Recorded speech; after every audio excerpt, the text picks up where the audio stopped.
The moment my brother said it, the whole table went quiet. Not the polite kind of quiet. The held breath kind, where everyone's looking somewhere else and pretending they didn't hear what they just heard. We were at my parents' house in Naperville, Sunday dinner, the kind my mother insists on, even when nobody actually wants to be there. My brother had been talking about his firm. He's always talking about his firm, and somehow the conversation had turned to the commercial real estate deal he was trying to close on the north side of Chicago. He mentioned the building, and when he said the address, something shifted in my chest because I knew that address. I knew it very well. He didn't notice my expression. He never notices my expressions. He never notices my expressions. Whoever owns that property is sitting on gold, he said, cutting into his steak. Whoever they are, they've been sitting on it for years, probably inherited it and has no idea what to do with it. My father nodded with the particular slow certainty he uses when he agrees with my brother.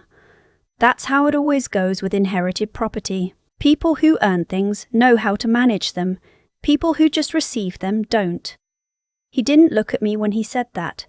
He rarely does when he's making a point. I reached for my water glass and took a slow sip. I own that building, have for 3 years. I didn't say anything. My name is Petra. I'm 31 years old. I run a real estate investment company that manages 14 properties across Illinois and Indiana, and I did it without telling my family, because the one time I tried to tell them something was happening with my career, my father interrupted me to ask if my brother needed help moving into his new apartment. That was 4 years ago. I stopped explaining myself after that. Growing up in our family had a very clear hierarchy. My brother Marcus was the future, smart, loud, certain about everything, the kind of person my father recognized as being made from the same material as himself. I was the practical one, which in our house translated to, not worth much of a conversation. I got good grades. I didn't cause trouble. I worked 2 jobs through college and paid my own way through a real estate licensing course that my father called a hobby, not a career. He said that in front of my aunt. I remember exactly where I was standing. I kept working anyway. The first property I bought was a duplex in Joliet, using savings I built over 3 years and a small business loan that took me 6 months to qualify for. I was 25. I did the research, ran the numbers, hired an inspector, negotiated the terms, and closed the deal without asking anyone for help or approval. My property manager called it a clean purchase. My father never knew it happened. By the time I was 28, I had 4 properties. By 30, 11. By 31, 14. The building my brother was trying to get a client into was number 9. I bought it from an estate sale at a price that made my attorney raise her eyebrows because she thought I was moving too fast. I knew I wasn't. I'd been watching that block for 8 months. None of this exists in my family's version of my life. In their version, I work in property management, which is technically true, and I don't make very much money, which hasn't been true for 2 years. I stopped correcting the version because correcting it required their attention, and their attention has never been mine to count on. Dinner continued. Marcus kept talking about the building. My father kept nodding. My mother asked if anyone wanted more potatoes. I watched my brother describe a property I own with the confidence of someone who has never once been wrong about anything, and I felt something very quiet settle in my stomach. Not anger. Something more like recognition. This was always how it was going to go. I just hadn't expected the specific address. After dinner, Marcus and my father moved to the living room the way they always do, the assumption being that the important conversation continues there, and whoever isn't in that room isn't important enough to be part of it. My mother started clearing plates. I helped because I always help, and because the kitchen was where my mother and I had always actually talked, even if talking in our family has its own set of unspoken rules. "You seem quiet tonight," she said. "I'm always quiet." She handed me a stack of plates without looking at me. "Your brother's doing well. That new client is a big one." "I know. You should think about talking to him, Petra. About work. Maybe there's something you could learn from how he operates." I set the plates down carefully. I didn't say, "I own the building his client wants to rent." I didn't say, I've been doing this longer than he has in a different corner of the market, and I've been profitable for 2 years running. I didn't say any of it because the moment I said it, the conversation would become about whether I was being competitive with my brother, and the answer to that question in our family has always already been decided.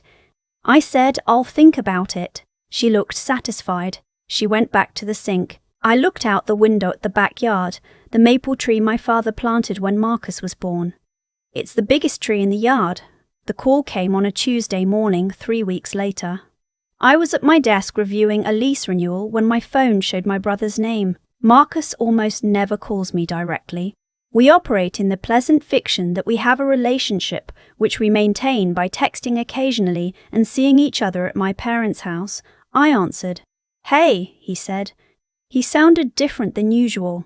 Clipped, less sure of himself. I need to ask you something and I need you to be straight with me. Okay. Are you...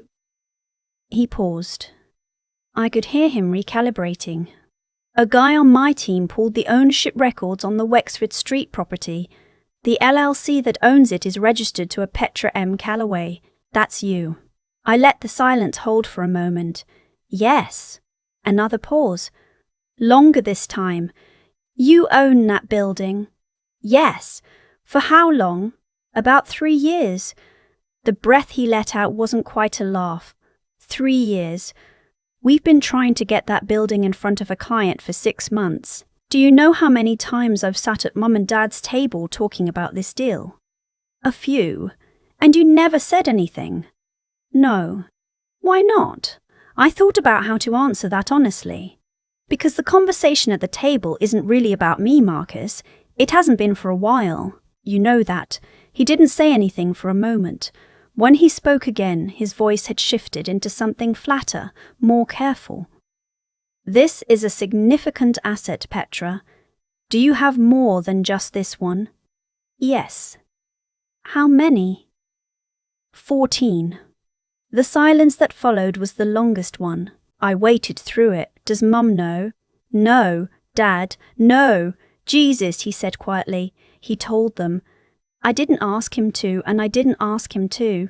I think part of me knew he would, and part of me had accepted that this was the way it was going to come out. Not through me, but through the discovery of something I owned that was too close to his orbit to stay hidden.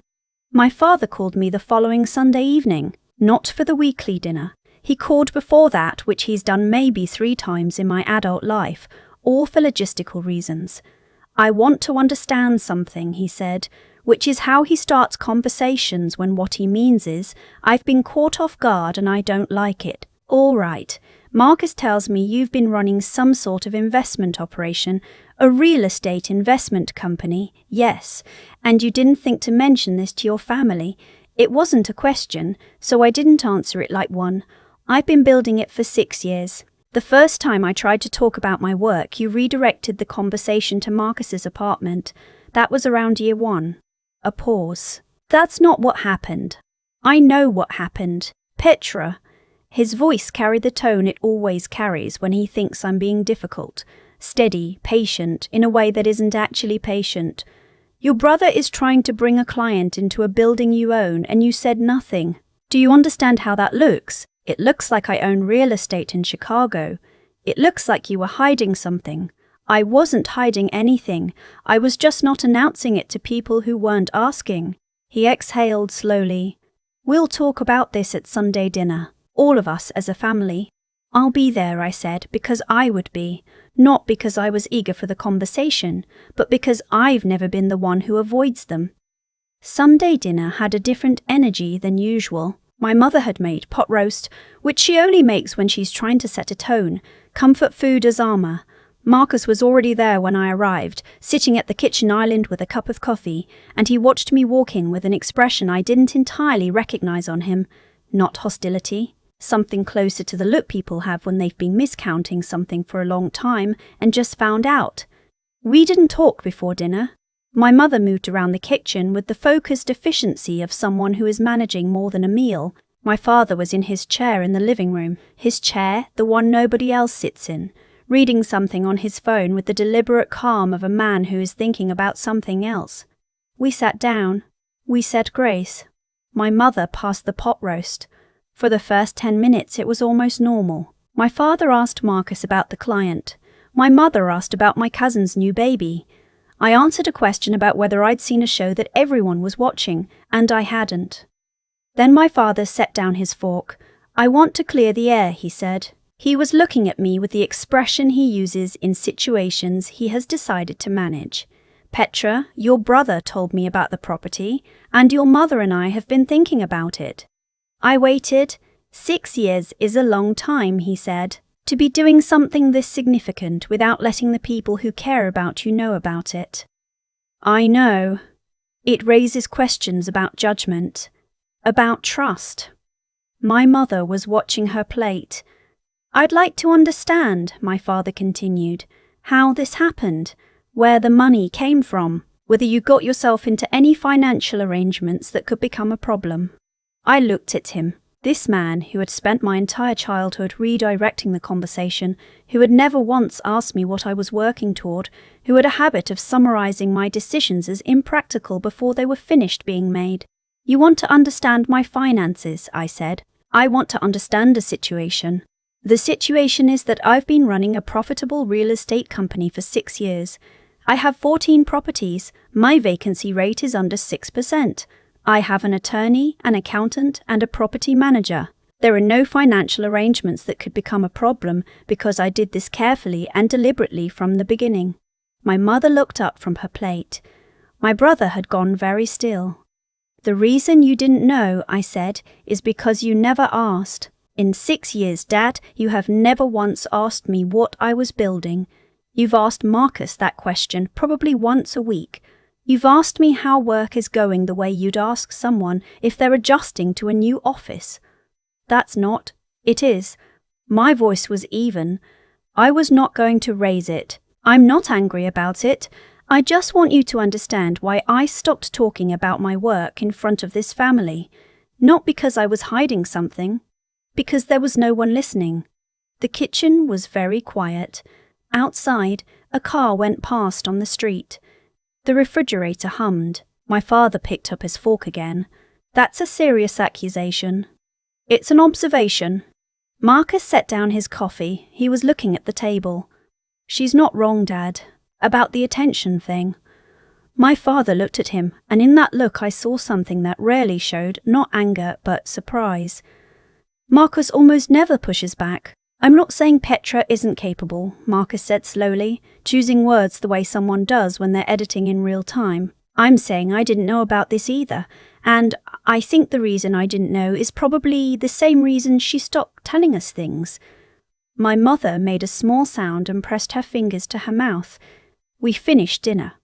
Nobody said much more about it that night, but something had shifted in the air of the house, the way things shift after a window gets opened in a room that's been closed for a long time.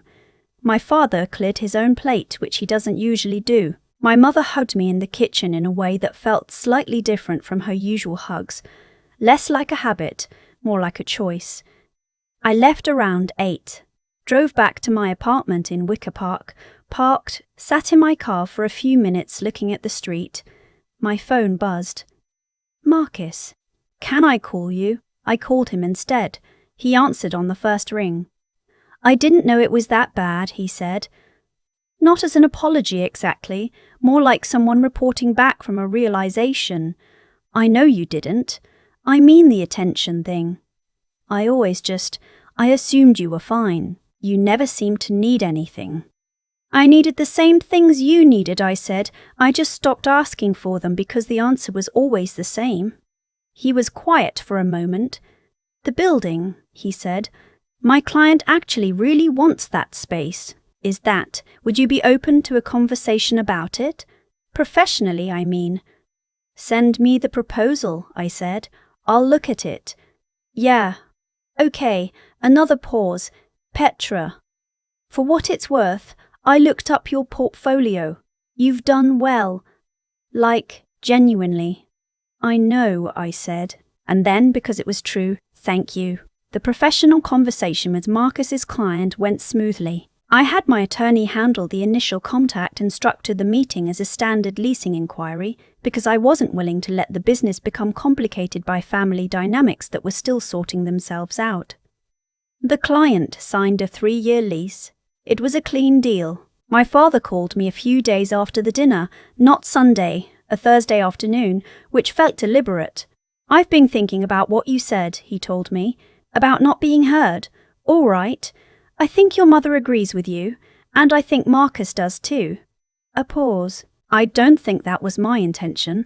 I know it wasn't. But I understand that intentions aren't the whole story." I sat with that for a moment. It was more than I'd expected him to say. "My father is not someone who works easily in the language of acknowledgement. There's something else I want to ask you," he said. "Your grandmother, my mother, she left some money in a small account. When she passed, it was supposed to be divided. I handled the estate. I made some decisions about timing and distribution that I told myself were practical." He stopped. "You were young. You just started college. I thought I told myself you'd spend it on tuition and not have it as a foundation." I went very still. "So I kept it in a holding account," he said. "I told you it had been absorbed into estate costs. That wasn't accurate." "How much?" My voice came out quieter than I expected. "About $40,000 at the time. It's grown. I had it in a conservative account. It's roughly $58,000 now." I looked out my window. The street below was ordinary, someone walking a dog, a delivery truck double parked. $58,000 my grandmother left me, sitting in an account for 12 years because my father decided I couldn't be trusted to use it well. "That was my money," I said. "Yes, it was. I built everything I have without it. I know." His voice was low. "I know that now. And I'm not sure I would have understood what you were capable of if I'd given it to you then." "That's not an excuse. That's just an honest statement about what I was thinking. You didn't have the right to make that decision." "No," he said, "I didn't." We stayed on the phone in silence for a moment, the kind that happens when a conversation has reached a place that's too open to be quickly closed. "I want to transfer it to you," he said. "All of it, with whatever interest is fair. I'll have it done this week if you give me your account information." "I'll have my accountant give you the details," I said. It came out professional. It was the only register I had available right then. "Okay." Another pause. "Petra," he said, "I saw your portfolio. Marcus sent me the summary. I don't say this enough. I don't think I've said it at all. I'm proud of you." The words landed strange. Not wrong, exactly. Just unfamiliar. Like a piece of furniture arranged in a room that's never had furniture before. "Thank you," I said.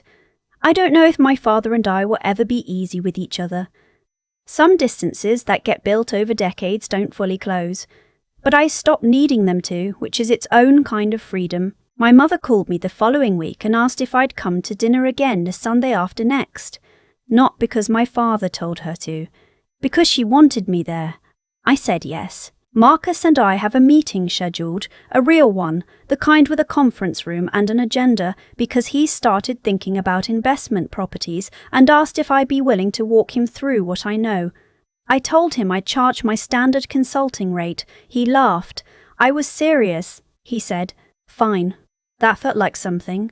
The building on Wexford Street is fully occupied now. My tenant on the 3rd floor runs a small architecture firm and they've already asked about renewing early. I walked through the lobby last week on a routine inspection, checked the H5 returns, reviewed the common area maintenance schedule with my property manager, signed off on a repair quote.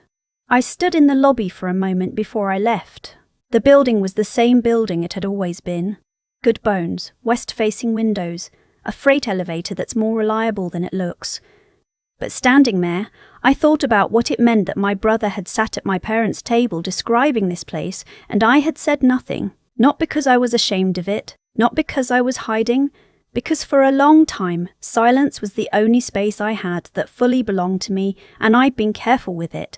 I don't need that silence the same way anymore.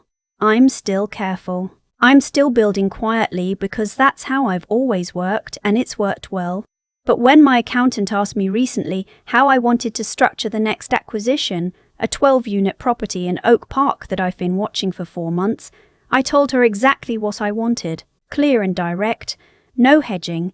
That's the real change, not my family learning who I am, not my father saying I'm proud of you after 12 years of looking past me. The change is that I stopped building toward a moment when they would finally see me and started building toward something that belongs entirely to myself. The properties are mine, the decisions are mine, the work is mine, and I don't need anyone's table to know that. I've thought a lot about the moment Marcus called me. Not the call itself, what he said, how his voice sounded different than usual, but the years that made that call inevitable. People talk about success like it's a destination you arrive at and then announce, like there's a podium somewhere, and when you finally reach it, the people who doubted you line up and admit they were wrong and something gets resolved. That's not how it worked for me. And I think if I'm being honest, the reason it didn't work that way is because I made a choice a long time ago, not consciously, not all at once, but slowly, over years of Sunday dinners and redirected conversations, to stop making my work contingent on anyone else's recognition of it. That choice had a cost. There were nights, especially in the first 2 or 3 years, when I'd close a deal and have nowhere to put the feeling. No one to call who would understand what it meant. I'd sit with it alone, which sounds sad, and sometimes it was. But sitting with it alone also meant that what I built was entirely mine. Every decision, every mistake, every course correction. Nobody's voice in my head telling me I was moving too fast or thinking too big or being impractical. Just the numbers, the properties, the work. My father keeping that inheritance money, that one took me a few days to fully process. $40,000 my grandmother left me, managed into 58, sitting in an account for 12 years because he decided I couldn't handle it. I won't pretend that didn't sting. It did. But here's what I kept coming back to. I built 14 properties without it. I qualified for financing on my own terms, made decisions on my own timeline, and created something that no one could later claim credit for. His decision to hold that money didn't protect me from failure. It just meant that when I succeeded, it was undeniably mine. There's something in that I want to be careful not to oversimplify. I'm not saying suffering is instructive on its own. Being ignored doesn't automatically make you stronger. What makes the difference, I think, is what you decide to do with the attention that isn't coming from other people. You can spend it waiting, or you can spend it building.